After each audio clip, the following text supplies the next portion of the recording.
assure members of this House that the divide that exists does not exist over the condemnation of the use of chemical weapons and the fact that it breaches international law, nor does it lie in the willingness to condemn the regime of President Assad.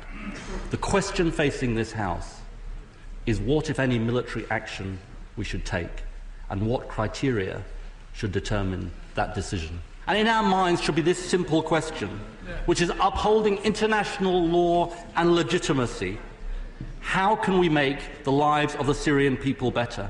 And we should also have in our minds, and it's right to remember it on this occasion, the duty we owe to the exceptional men and women of our armed forces and their families who will face the direct consequences of any decision that we make.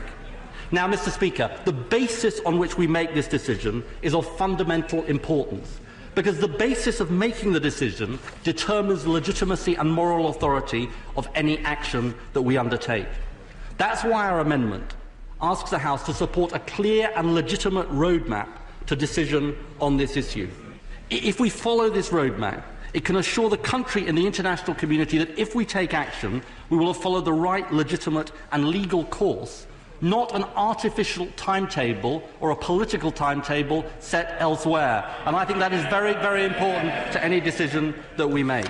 Mr. Speaker, this is fundamental to the principles of Britain, a belief in the rule of law, a belief that any military action we take must be justified in terms of the cause and also the potential consequences, and that we strain every sinew to make the international institutions that we have in our world work to deal with the outrages in Syria.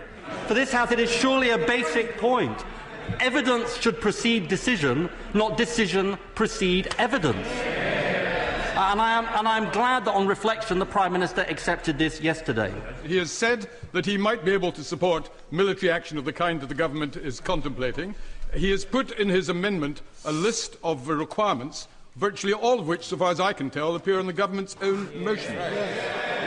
Why can he not, therefore, support the government's motion in order that this House could speak with a united voice to the world on this issue? I would point to the fact that the government's amendment does not mention compelling evidence against President Assad, and I will develop in my remarks on the fifth point in our amendment, which is very, very important, the basis on which we judge whether action can be justified in terms of the consequences, and I will come to that later in my remarks. Very much welcome his doctrine that evidence should precede decision. That's a stark change from at least one of his predecessors.